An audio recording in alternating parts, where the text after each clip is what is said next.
And that's right, everybody. Welcome back once again to another edition of the Best Seat in the House podcast. As always, I'm your host, Rob Kramer, joined by my co-host, Daniel Bobo Curlin. And Dan, how you doing today, buddy? They're freezing cold. The heat's being repaired. Should be ready by tomorrow morning. But you know who else thought it was freezing cold? The brain freeze level of cold today? My mom. Yeah, man. I'm sorry to hear about the heat over at your place. That sucks, but at least you got your Mets cap on, your sweatshirt. You're at least looking kind of warm. Yeah, there is. There's a couple layers underneath this, but it'll be fine. But that's not the worst. But damn it, it's so freaking cold. All right, I should only be getting brain freezes like this if I'm eating ice cream. Yeah, exactly. And so hopefully that'll get straightened out tomorrow. Luckily, it happened this week too. I heard next week's going to be even worse. So Oh, maybe it's a good thing you got it out of the way this week. oof, that's bad enough. Just yeah, but even with that going out, oh my god, that just scares me to think of that. Oh my god, I should be. This weather should stay in Buffalo where it belongs. Yeah, man. Definitely Buffalo could keep this crappy weather for all they want. It's not too bad here. We're in the 30s right now, but it still sucks. Everybody hates this weather in the winter and everything. And you know, this is this type of year though is what people always this is the indoor sport weather. This is hockey, this is basketball. So Dan, you know what? Let's start things off right there. Let's kick it off with our New York Rangers, who were out west in Colorado, where it's probably a little bit warmer actually than it is here right now. And uh, Rangers taking on a very good Colorado Avalanche team, man. They end up losing 3-2 last night. Really a tough loss to take kind of on the chin, too, because, let's be honest, with under 2 minutes left in this game in regulation, the Rangers were leading 2-1. And it looked like they were well on their way to a fourth victory in their last 5 games. But unfortunately, that was not meant to be. Colorado would tie it late and then win it, late in overtime as well, right before they were scheduled to go to a shootout. They lose 3-2. Dan, what'd you think of a tough game last night? Yeah, for one thing, that kind of feels weird saying that Colorado's getting a bit warmer weather than we're getting. Yeah, I know, right? Yeah, it's weird because I know for sure it's one of my uncle's favorite skiing destinations. Oh yeah, no, you got that right, man. They got a lot of nice powder out there for skiing. Yeah, trust me. He takes advantage of the fact that his wife works for an airline. I can't beat that. Yeah, yeah, exactly. But anyway, I have to say that that game like hurt that had hurt that loss at the end. I may have woke up some people yelling at the TV. I can tell you that. I think I woke up Mr. Malunigan with cursing up a storm at the end of the game. Yeah, I get it. I get it. It was a tough loss, but you know what? As much as the Rangers really haven't given themselves any wiggle room at all, because let's face it, the Rangers are statistically speaking and standings wise, on the outside looking in right now. They're kind of right there in the wild card hunt, but it's still not looking too good right now. But the fact is, coming into this game, the Rangers had won 3 of their previous 4, including a big victory in Vegas on, I believe, Thursday night, where the Rangers won 2-1. So, when you look at this kind of stuff from this perspective, first off, Thursday night was Igor's first night back, so this was his second game back. So they're finally getting Igor Shesterkin back in. The defense looks like it's playing much more structured and much more attention to detail over the last couple of games as well. So, hey, it sucks to lose a game like this 3-2 to a really good team in Colorado, and especially to blow the game in especially in the way the Rangers did. But if you want to look at it from a good perspective, it's the big thing for the Rangers is going to be keeping offensive opportunities against them down and playing good defense. And right now, if we look at this current stretch the Rangers are on right now, they're playing good defense. Laviolette has them buying into their system again. The only thing I don't like is that they keep scratching Zach Jones, and I don't think Zach Jones deserves that. I think Zach Jones deserves to be playing every night. But that aside, the guys that are in there are starting to play better and more cohesive defense. And if the Rangers can keep that up, then they can compete for a wild card spot in the second half of the season. Yeah, I just feel like they're gonna sneak right in there and just have a monster playoff. My gut feeling is hoping that that happens. That I'm in a situation where I don't have to be clean shaven come April. Yeah, man. Nobody wants to be clean shaven in April if you're a hockey fan. And, we're talking about the defense too, but I want to throw a couple of stats at you right here that I saw. And a lot of it boils down to the Rangers' second or top line, depending on where Laviolette wants to slot them. But you look at Panarin, Trocheck, and Lafreniere. This line, statistically, believe it or not, was the most productive line in the NHL last year in 5-on-5 situations. Obviously, the Rangers were deadly in the power play last year as well, too. But specifically in 5-on-5 situations where we know the Rangers have struggled the last couple of years, Panarin, Trocheck, and Lafreniere were the best line in hockey last year, no doubt about it. Now, this is something that I want to look at because when you take a look at some of the numbers the Rangers have been putting up lately for this line in particular, it's not very good. Um, I got a couple of Larry Brooks tweets here. Uh, right now, Artemi Panarin, who started off the season really hot, no goals his last 8 games, 1 goal in his last 16 games, and 3 goals in his last 22. Um, Not good. Lafreniere, he did score the 2 goals, the other day for breaking his long streak. It had been a long time since Lafreniere had a couple of goals before that. Since that, but before that, 2 goals in his last 17 games, 3 goals in his last 25 games, and then finishing up on Trocheck. Trocheck has 3 goals in his last 18 games. So we are not getting that same level of production from this line. And while I think there's a lot of problems with the New York Rangers this year, as we all know from the locker room and the GM and everything else going on with this wacky team this year, the Panarin, Trocheck, Lafreniere line not getting that same level of production is just as or more concerning than anything else we could talk about. Yeah, it's like I'm saying, like, what the heck happened? I'm just bouncing another Stella thing. Like, what the fuck is going on here? I'm just. It's a miracle my TV survived it, but it has survived. It has survived so far, and hopefully it survives the rest of the season because it's really just scratching my head scratching. Yeah, so I mean, is there anything that you can think of that could be a reason for this? Because when I think about it, obviously, look, Artemi Panarin is 32 years old now. I haven't seen any signs of Panarin slowing down. He still looks like a very effective offensive player. And Trocheck has been one of the guys that has played hardest this year throughout all of this insanity with the locker room uprising and all this garbage that we've had to go through. Um, Now, Lafreniere, I can't look at Lafreniere and say to myself that he's dragging these other 2 guys down.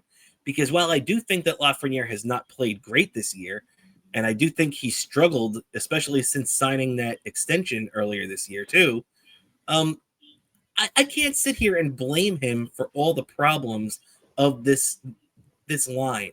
What do you think it is, Dan? Do you think that maybe they just kind of caught lightning in a bottle last year and it's not there this year? Or is there some other deeper problems?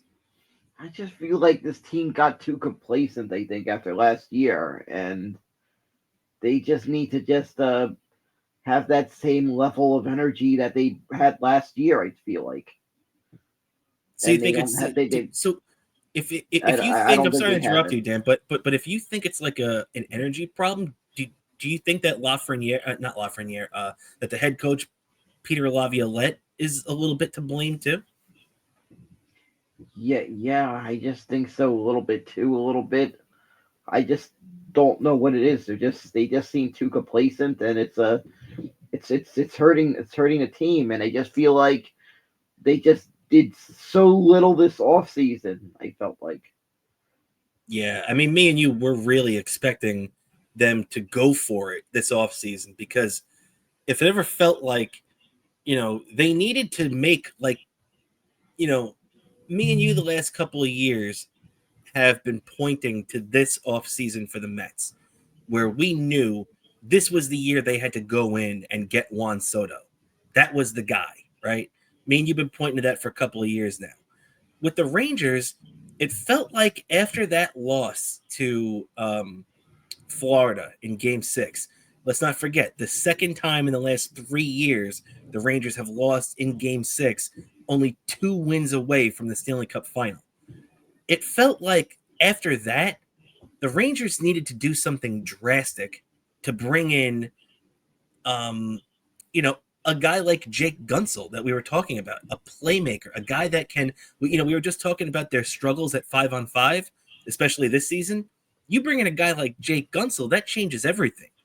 And the Rangers don't have that dynamic guy now. So you're hoping that you can get Lafreniere to continue to grow into that guy, or you're hoping that maybe one of your other younger guys, like before he got traded coming into this year, Capo Caco, you were hoping could become that guy. Maybe Will Cooley, any of these guys, and just hasn't panned out. And I agree with you, Dan. It felt like something bigger, like we were saying with Soto, needed to be done for the Rangers this offseason, and they just didn't do it. And then they let it drag out in the regular season where all this crap with Jacob Trouba completely soured the whole year. Trouba should have been gone in either June or July, no matter how you had to get rid of him. And then you would have had the cap space to bring in a guy like Gunsel. Yeah, exactly. They just really failed, and we're seeing the effects of it right now. Yeah. Yeah, it's very unfortunate. It's very unfortunate, man. A couple other interesting things real quick. I want to ask you this too, Dan, because despite the fact that the Rangers lost last night, and despite the fact that, okay, now instead of winning 3 out of 5, the Rangers have, the Rangers have now won 3 out of 5, but also those 2 losses have been in overtime. So the Rangers actually technically right now do have a 5-game point streak going on right now.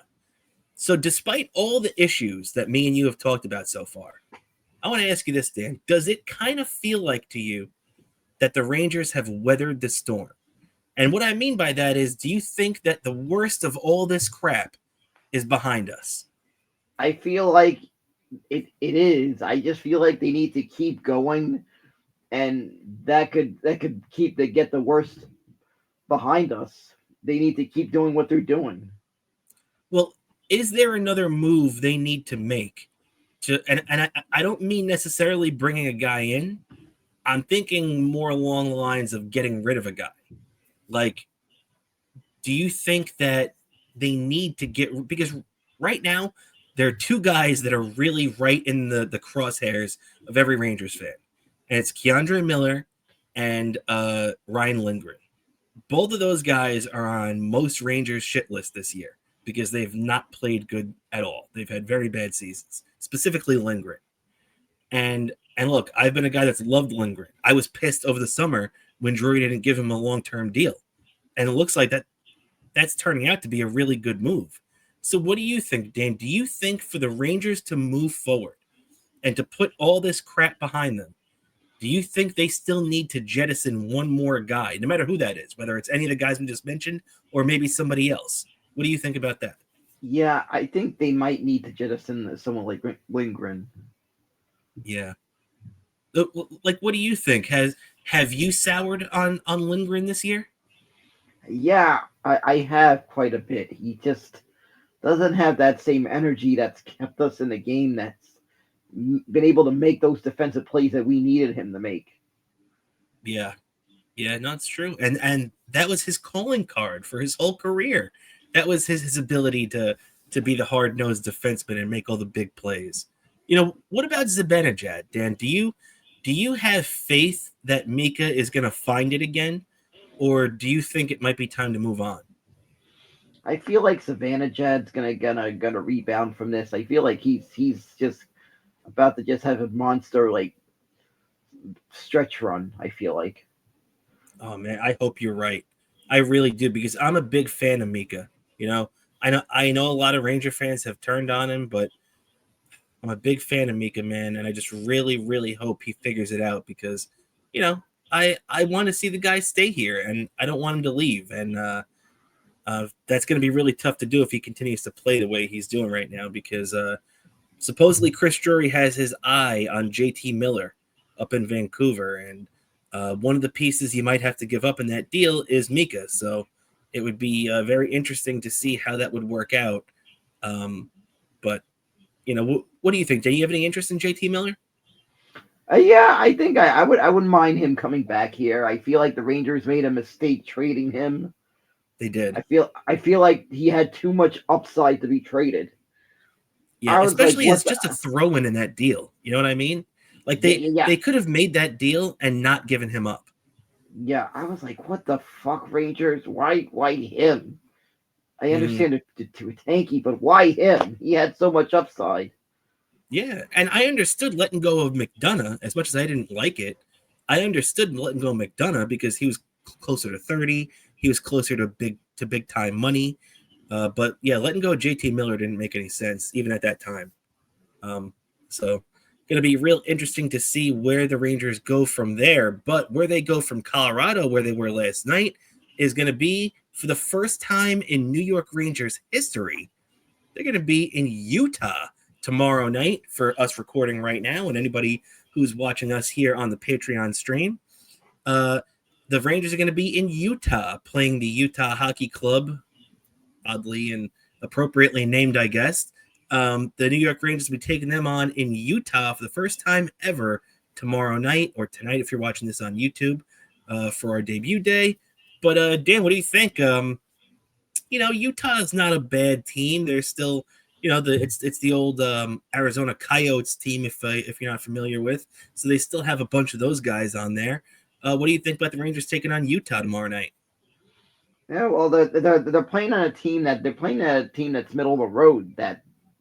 So it's gonna be a tough opponent, but I feel like it's a winnable game for the Rangers. And I gotta say, it's almost like it's an expansion team that had a cheat code that they managed to acquire. They managed to acquire a bunch of players with a bunch of upside because it was essentially a defunct franchise that they rebranded. Yeah, they basically just acquired all the assets of that defunct franchise and started a new one. So Yeah, yeah, you're right. Very weird scenario there for that team and yeah, franchise. yeah, yeah, yeah. Though I will forever say the biggest cheat code will have to be the 2018 Las Vegas Golden Knights. That that one, no one had that on their bingo card. An Yeah, expansion team going to the Cup Finals. yeah. I thought that team was going to be garbage too, and boy, they proved me wrong. They've been a great team ever since they came in the league, ever since that first year, and they've got a cup under their belt already. So they've Yeah, won a cup. They've been to two.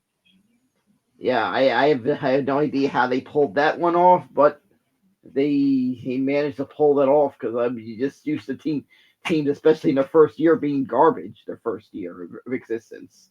Yeah, yeah, you're right. You're right. And for the Utah fans, that really hasn't been the case. Like you said, they've kind of been a middle of the road team. So the Rangers can't go in tomorrow expecting to roll over this team and get the victory. Because if we remember, too, the first time these two teams ever met up back in October, Utah won that game, too. So let's not sit here and take this team lightly. The Rangers, it'd be nice to come out and get their first ever victory against the Utah Hockey Club tomorrow night at their home turf.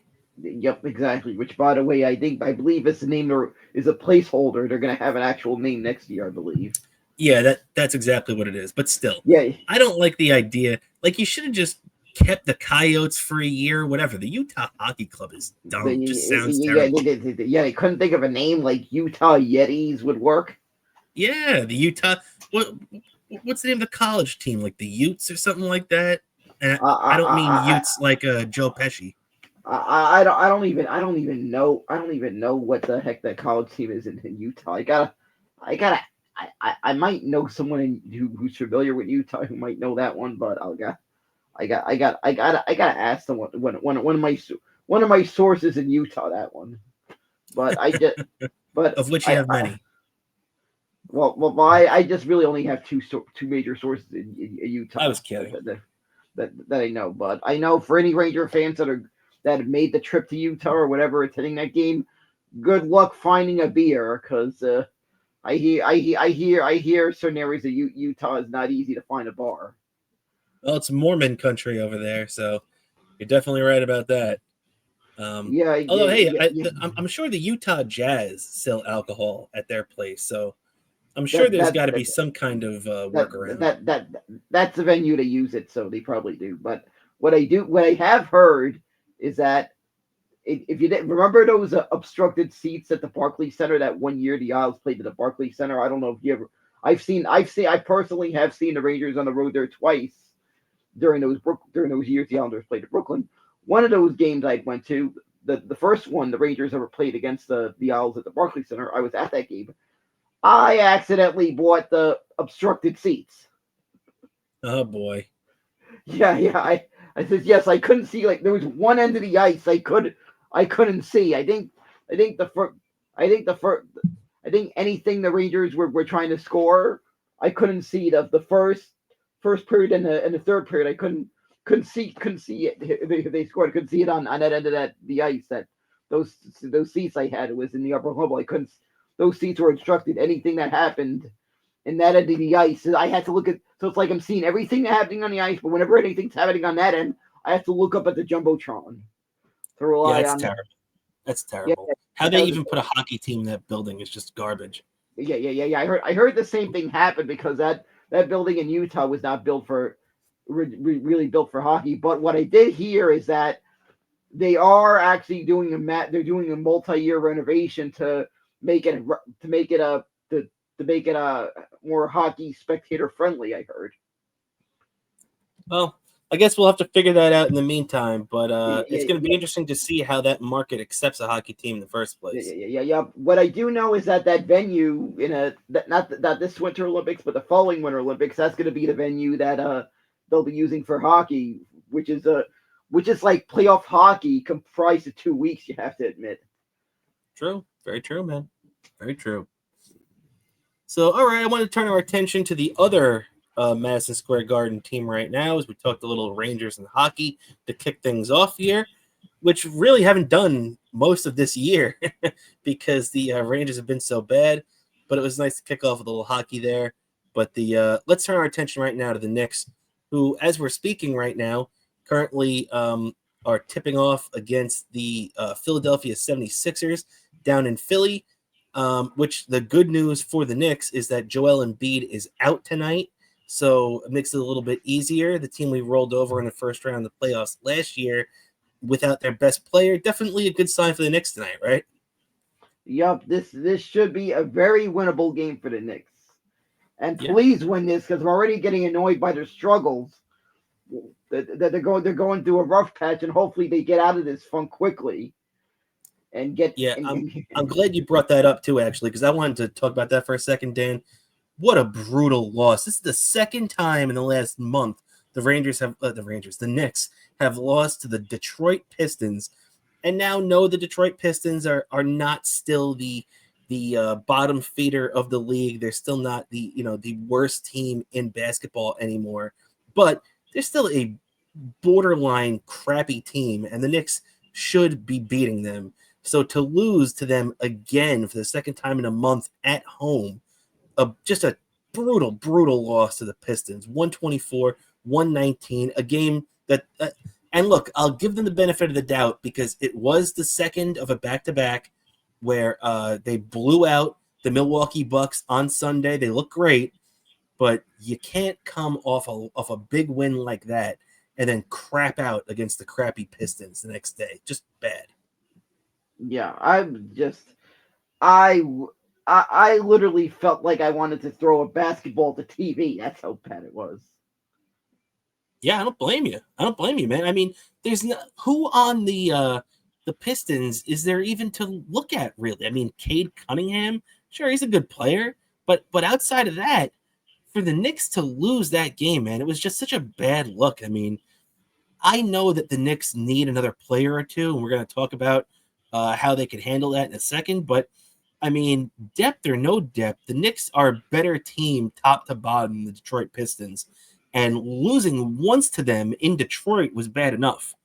But now doing it again at home less than a month later, just terrible, terrible look. And, I love Thibodeau. I'm not going to knock Thibodeau for the loss because, like I said, it is a back to back.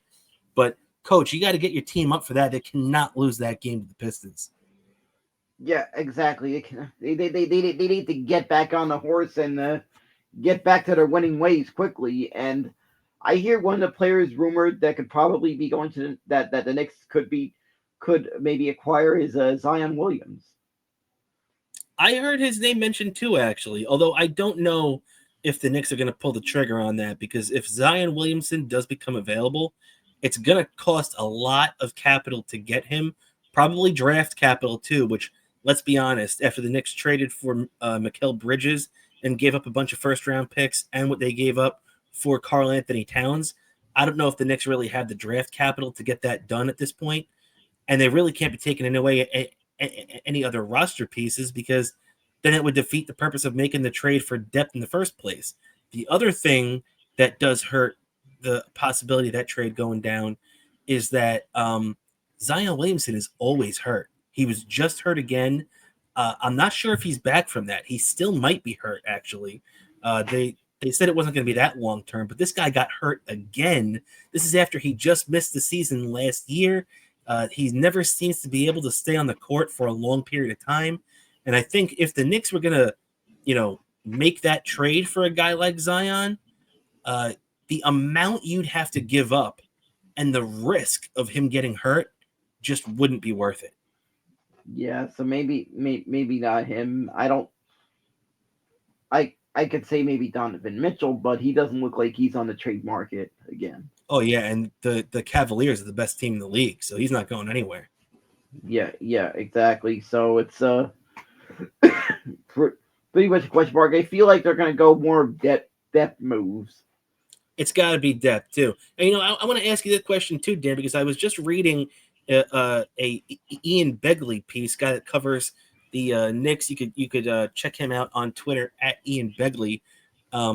Great contributor to SNY, great writer, and he's got a lot of the inside scoops with the Knicks. But so we've been talking about getting Mitchell Robinson back, the Knicks backup center, all year. Originally, he was slated to come back right before Christmas time. I don't know if he had a setback or maybe they just mismanaged his target date or whatever, but that got pushed back to what was quoted as late January or early February. Well, we're starting to get into the stages of late January right now, and I don't really see any Mitchell Robinson. But so what a lot of people are suggesting right now is that are you looking at Mitchell Robinson as maybe a potential late season depth addition that could help this team? Or some other people are looking at him as a potential trade chip. How do you view him, Dan? I view him as like maybe a late season addition if he could even come back. Because I've seen this story before. In the words of Skips from regular show, I've seen this before. And it just feels like these guys injured and they say they're coming back, and they don't come back. And if they come back, it's very late to the point that they can't do much. Yeah. Yeah, man. Now, what the thing I would say though, and I wonder what you think of this too, is that the Knicks backup center right now is Jericho Sims, who plays a similar game to Mitchell Robinson, probably not as dynamic off the boards as Mitchell can be, but still a serviceable piece as a backup there. Now, what I would think is if you wanted to flip Mitchell Robinson, maybe include a second round pick or something like that, the Knicks might be able to get a more dynamic offensive contributing piece off the bench. And then you still have Jericho Sims to come off the bench and provide that defense whenever you need it too.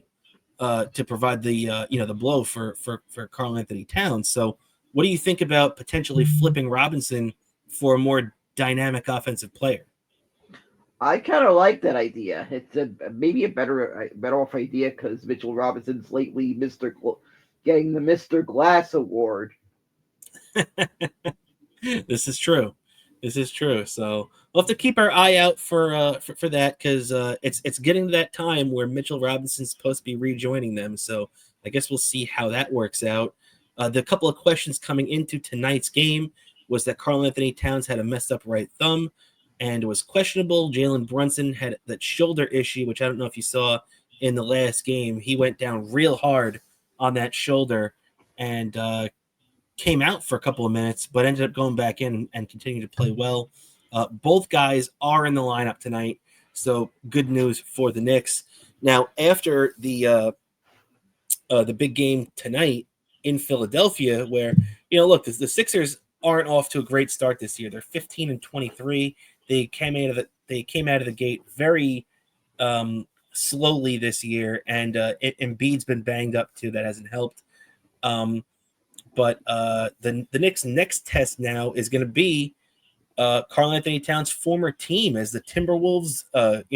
Julius Randle, Dante DiVincenzo are going to be rolling into the Garden on Friday night for a little Friday night Knicks action, as the Knicks, who are either going to be a game worse or a game better than that 26-15 record, going to be taking on the right around 500 Minnesota Timberwolves. So, I'm sure with all the storylines in that game with Randall and DiVincenzo and Karl Anthony Towns again, I know it's not their first game against it, but when these two teams meet up, there's always going to be that little extra heat because of that trade.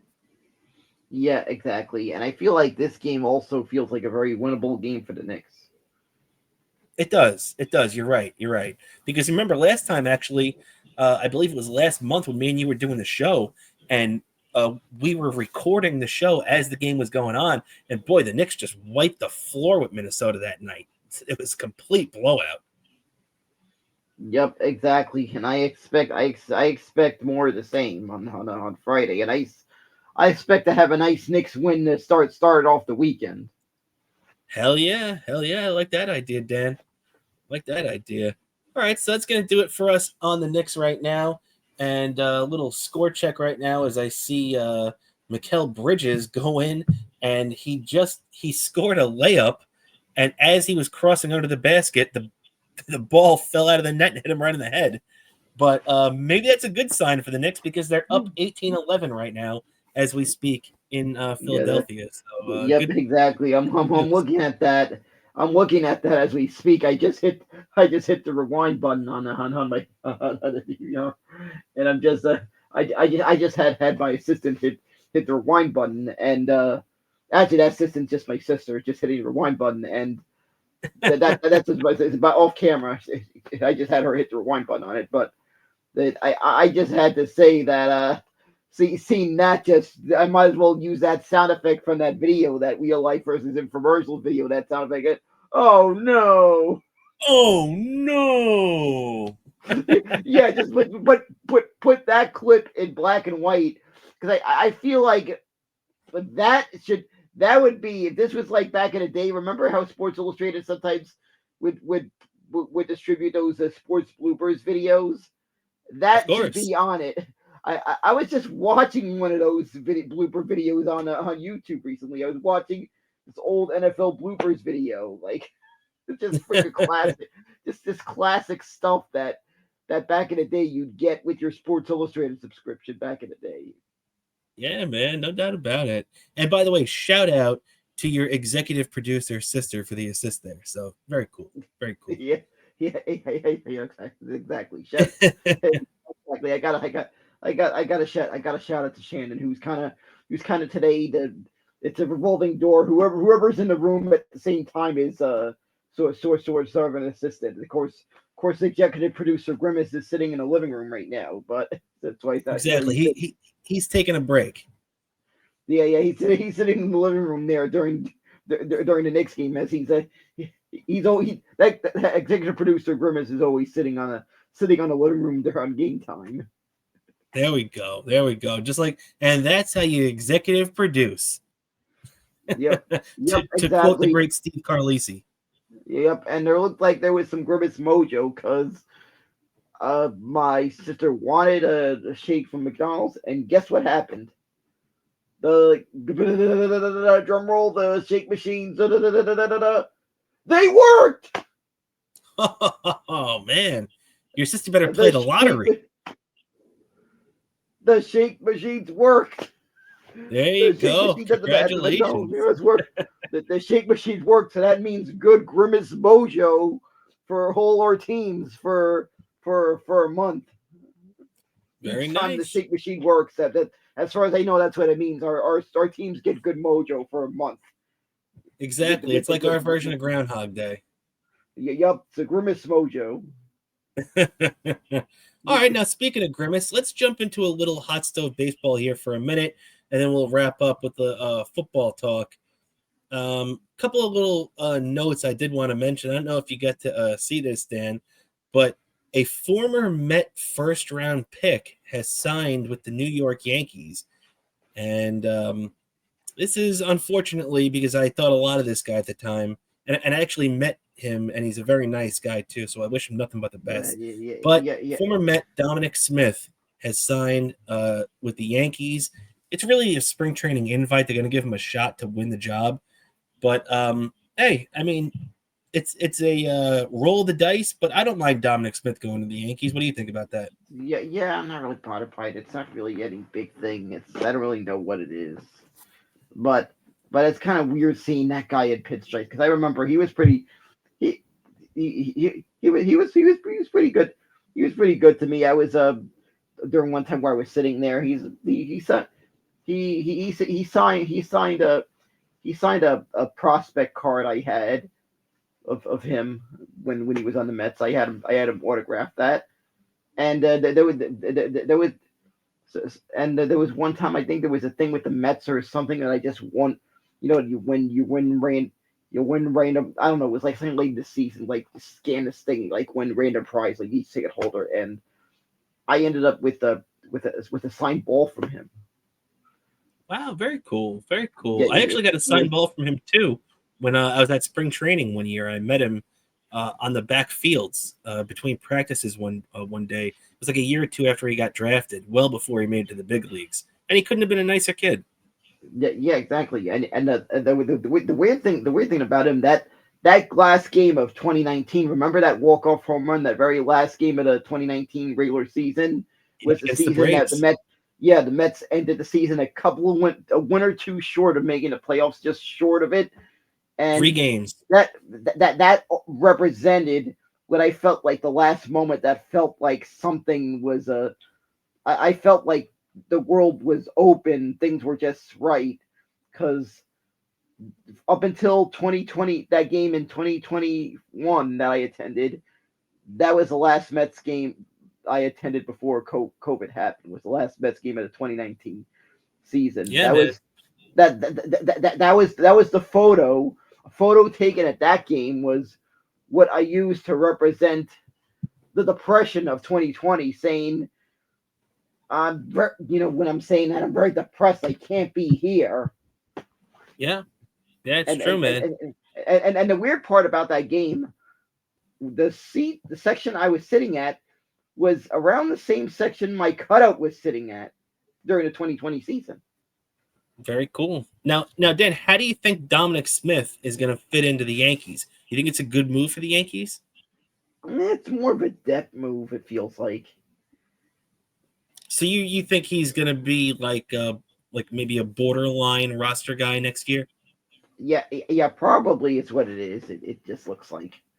It looks like a Yeah, I could see that. borderline roster guy. I could tell you guys, the Yankee fans, Dominic Smith is very fan friendly. I can tell you that, and hopefully some of you Yankee fans will probably notice that if any of you Yankee fans that make the trip out to Tampa to spring training.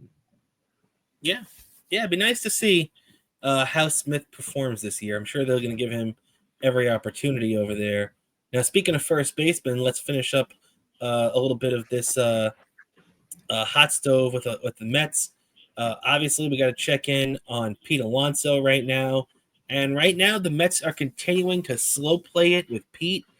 I don't know, man. I don't like this. I think the Mets are setting themselves up for just something terrible to happen because one of these owners could get antsy and a team like the Mariners or a team that opens up some cap space or a team that just gets a little antsy going into the season could pay Pete what he wants, man. And I'm telling you, look, getting Juan Soto is awesome. It's amazing. There's no way to cut it. But if you lose that protection for Juan Soto, it mitigates putting that guy in your lineup. You know what I mean? You need to have the protection in that. You need to have other bats. And letting Pete Alonso walk would be the stupidest thing the Mets could do. And I just don't get why they're risking losing this guy. I don't get why this is and why the heck Pete had to go with Scott Boras. It Look, just, you, it just you can't blame Pete for Scott Boras. If I'm Pete yeah. Alonso, you want to if you're an athlete, you want to get the most amount of money you can while you're in your prime. Now, as much as I don't like it, you can't complain about it. We have the richest owner in sports. Money cannot be the reason why we don't keep Pete. I just don't know what it is, but I just hope they somehow. I have just a weird feeling they're going to come to a deal, but it's going to be like the day, or maybe I feel like the day spring training starts, we're going to get news that the Mets signed Pete Alonso. I have a feeling it's going to get that close to spring training starts. We announce he's coming back. As much as it would kill me, because that's basically another month away, right around February 15th, I think is when the guys report to Port St. Lucie. As much as that would kill me to have to wait another month to get this contract done, and I could see you being right about that too. As much as I would be annoyed, I'd still be so much happier that this contract got done before March. Because if this thing drags into March, Dan, it's going to be a nightmare. It's going to be a nightmare for everyone involved. Yeah, exactly. And I just feel like they're gonna if they're gonna sign him, they're gonna sign him before March. I feel like because I just feel like it just creates bad momentum if he has to sign even late in spring training. He has to Yeah, sign. I feel like they got to sign him early enough. He'll be ready in time for opening day. That he'll be able to get to not have to rush to to be where it needs to be. It was a horrible decision. If I feel like when I looked at some other free agents last year that did the same thing, so I don't want to see that happen with Pete. And I yeah. and I have a feeling if that happens, he has the potential. I forgot it would be this year or next year. He could be breaking some making some Mets history this year. He's at 226 home runs this year. That means if he hits 26 home runs next year, which we know Pete Alonso, he could do that in the first half. He's 26 away from Darryl Strawberry. So if he hits 27 home runs next year, he'll as a Met, he'll be the Mets all-time leader.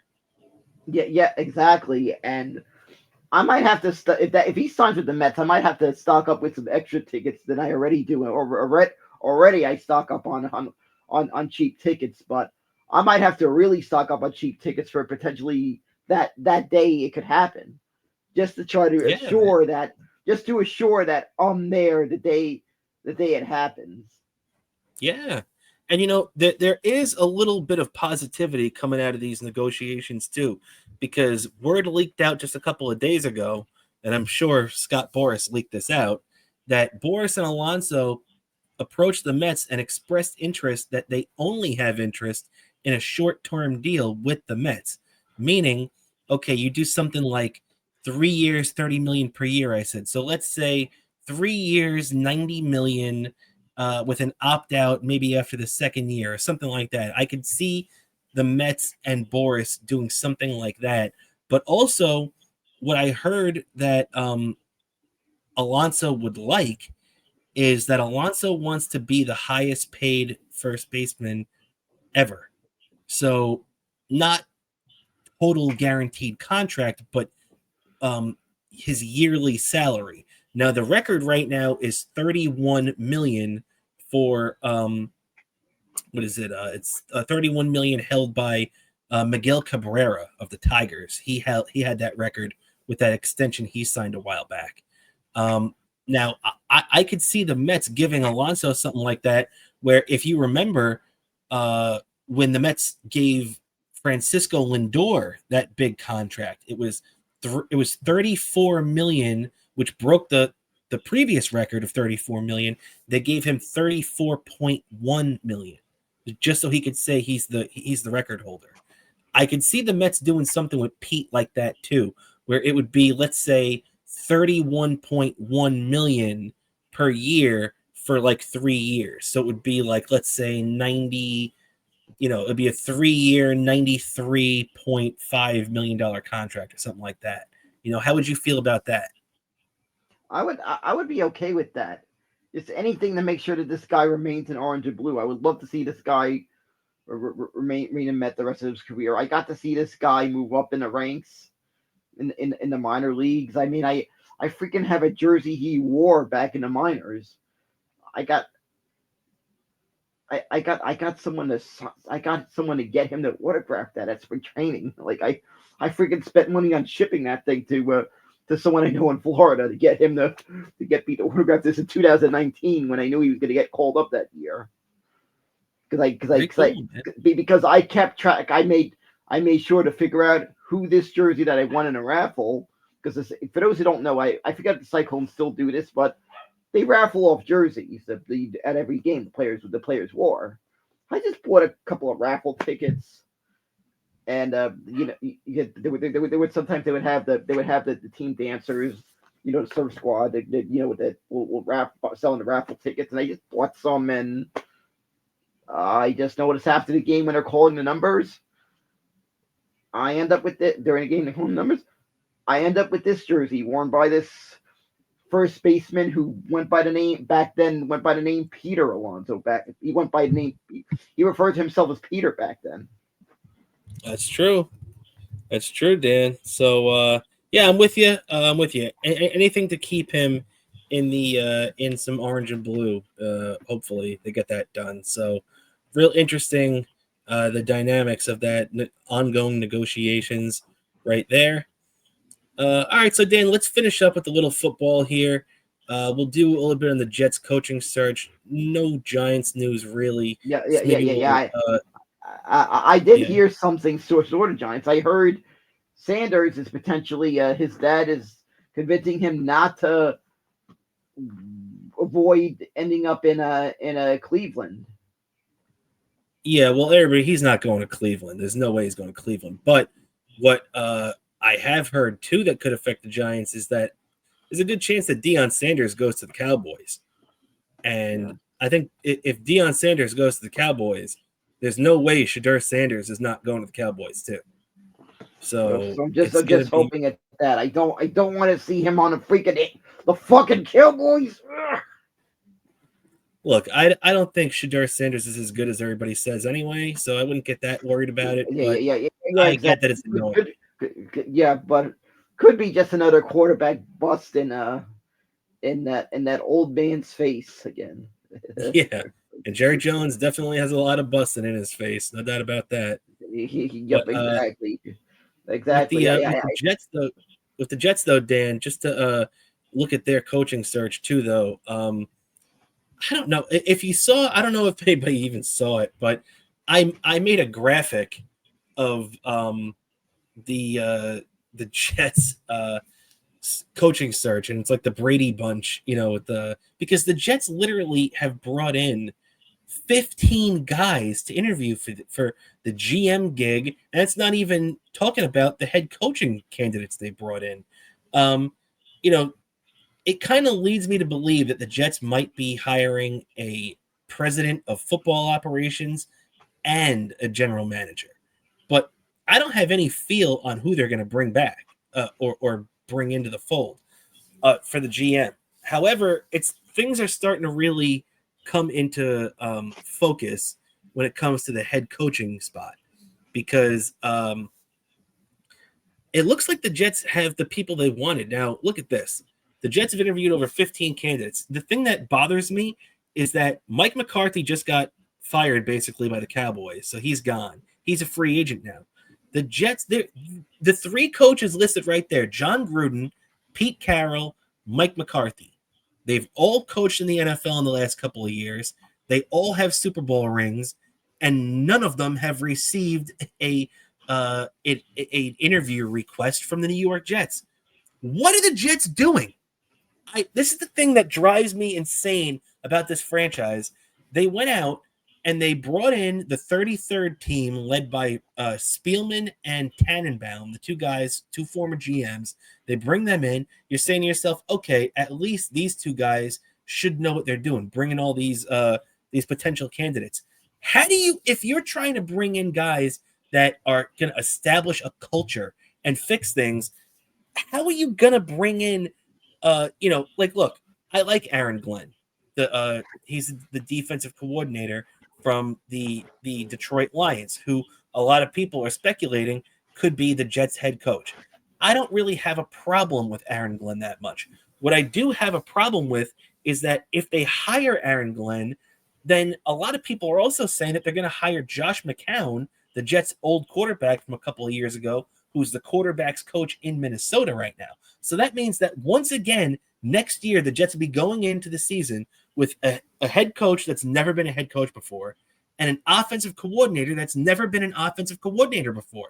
What are they doing? I want experience in my coaching staff. I don't want guys that don't know what the fuck they're doing. I'm sick of it, Dan. You have three guys right there that are begging to be chosen. If any one of those guys, maybe not Pete Carroll. I know he went to interview for the job in Chicago, and I know he interviewed for one more, I believe, the Saints job too. But John Gruden would accept an invitation to interview for the Jets job in 2 seconds. Mike McCarthy did it in 2019, and the Jets are saying, "Oh well, we did our homework on Mike McCarthy in 2019, so I don't think we really even have to reach out to him." That's what one of the guys said. What are you talking about? Every bit of homework the Jets have done for the last decade should be thrown in the fireplace and burned because they don't know what the fuck to look for in this homework. It's like doing math homework and writing the answers in Spanish, or doing social studies homework and writing 2 + 2 is 4 as your answer. The Jets don't know what they're doing. So they're bringing these guys in, and then these guys aren't even bringing in the right candidates. So how can I sit here? This is the question I have to ask myself and anybody else watching. How can anybody trust the Jets are going to get it right? How? I know I don't. I fully expect to be sitting here in a month or two with a head coach that's never done it before and an offensive coordinator that's never going to done it before, and it's going to drive me nuts, especially if they get rid of Aaron Rodgers. If the Jets get rid of Aaron Rodgers, you're going to see an explosion on this show. Just mark it on your calendar. But especially worse if they have a first-time head coach and a first-time OC. I'm going to lose it. Yeah, I agree. The Jets need to bring in somebody with experience, and I swear, if it turns out to be that nightmare scenario for you, I swear, I gotta hope I don't get a call from your girlfriend telling me some very terrible news has happened. I just hope I don't get a phone call from your girl like that. That she doesn't call me to tell me something terrible happened to you. I do not want to get a phone call like that. Like something out of that Curb Your Enthusiasm episode. Well, I appreciate the concern, my friend. That I've been a Jet fan for a long time. I've seen a lot. I don't know if it's going to come to that, but I don't. It doesn't surprise me, the concern. But I'm telling you, Dan, look, like I said, and I want to make it clear, I am not anti-Aaron Glenn. He's not my first choice. My first choice was Mike Vrabel, and that piece of garbage, Robert Kraft, made sure that didn't happen with his going around the Rooney Rule and screwing everything over and firing Gerard Mayo unjustly, by the way. But I'm not against Aaron Glenn. What I'm against is pairing a first-time head coach with a first-time coordinator again. I cannot do that. Last time everybody said, "Oh, well, All you got to have is Rodgers. Doesn't matter. Rodgers can do it himself. We saw Rodgers can't do it by himself. These guys, he's a great player. He had a very good year. People can bitch all they want. 28 touchdowns and 11 interceptions and basically 4,000 yards. I'll take that every day of the week. But you need coaching. You need good coaches around these guys. And to put another first-time guy there, look, you can love Josh McCown all you want. He's never been anything above a quarterback's coach. So to put him in the offensive coordinator, are you going to have him call plays too? That sounds like it's going to be a great idea. It's like I just don't understand. The Jets just do the wrong thing every single time, and it drives me nuts. Yeah, it just surprised me that they're gonna want to go through this whole thing again, and you better hope it doesn't turn out to be a disaster, and you better hope if Aaron Rodgers returns, they don't waste what could be actually his final year. Like would be like there would be no question about it if he returns. That'd be his last go around in the NFL. Yeah, no doubt about it. It would be his farewell tour basically. So, and look, I want to say it again. I don't have anything against Aaron Glenn. I love the fact that Aaron Glenn is a former Jet. This is a guy I grew up with. Like I remember playing Madden, like Madden 64, the old days with this guy. I remember Aaron Glenn. I remember Aaron Glenn getting burned. Let's not forget, this isn't one of his signature moments, by the way, but in the fake spike game where Dan Marino threw the touchdown when he faked the spike, the piece of garbage, the defensive back that got burned on that play was Aaron Glenn, a young Aaron Glenn. It was 1994. And I remember Glenn playing with the Jets until 2001. He was one of my favorite corners, outside of Darrelle Revis that I've seen on the team. I'd love to see this guy coach. But if you bring this guy in, I want you to pair him with a coordinator that's done it before. Doug Peterson, the former head coach. And that's the thing, too. I want not only a coordinator that's done it before, I want a coordinator that used to be a head coach. You know what I mean? Like, I want a guy that could basically be Aaron Glenn's assistant head coach and show him exactly what to do in every situation. And I just don't know if the Jets are going to do that. I could totally see them giving the OC to Josh McCown, and then I would just lose my shit. Yeah, it's just scary to look at that, and I'm just prepared for the nightmare scenario from you. And yeah, hope, believe me, as a Jets fan, Dan, I'm always ready for the nightmare scenario. Yeah, that's true, and I hope there's someone right there in the room with you to keep things from getting the worse with however you're going to react for your sake.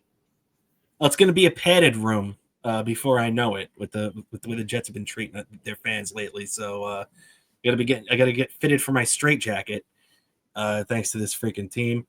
But everybody, on that uplifting note, I think that's going to do it for us here on this week, this edition of Best Seat in the House podcast. By the way, Dan, no really fanfare for this one because it's a nice number, but it's nothing that crazy.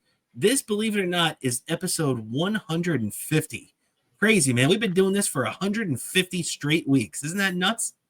Yeah, it just seems like yesterday we're doing this, and I'm talking about the 2022 Stanley Cup playoffs. It feels like yesterday we're talking about the 22 Stanley Cup playoffs of all things. Can't believe you've done that many shows. It's crazy, right? Time flies when you're having fun, buddy. So on that note, that's going to do it for us to hear on the Best Seat in the House podcast. Before we get out of here, Dan, do you have anything you'd like to plug for yourself? Sure, I gotta plug my Twitter, Bobo103 NYC. You see there on the screen. Instagram and on Threads, it's Bobo718DK on Instagram and Threads. Also, it's one word. Daniel Curlin on YouTube for all your Bobo content, which Patreon subscribers get 2 weeks early access to whenever I post stuff on YouTube. So you gotta be on the lookout for that. Also you get access to Trackside Minute. NASCAR season is going to be starting up in a couple of weeks. So your Patreon subscribers get access to Trackside Minute. And maybe if enough of you people subscribe to Patreon, maybe I could pull off a what I would call the triple dog dare Mets road trip, which would be seeing the Mets on the road in Minnesota if I pulled that off. If I'm able I don't to. know. Well, we'll have to see about that, Dan. But yeah, buddy, I think you hit it out of the park on that one, and that's going to do it for us here today on Best Seat in the House podcast. Quick score update down in Philadelphia as the Knicks currently lead the Sixers 49-34. So let's hope they hold on to that 15-point lead. And yeah, so for the Best Seat in the House podcast, I'm your host, Rob Kramer. This is my co-host, Daniel Bobo Curlin, and we'll catch you next week, everybody. Have a great weekend. That how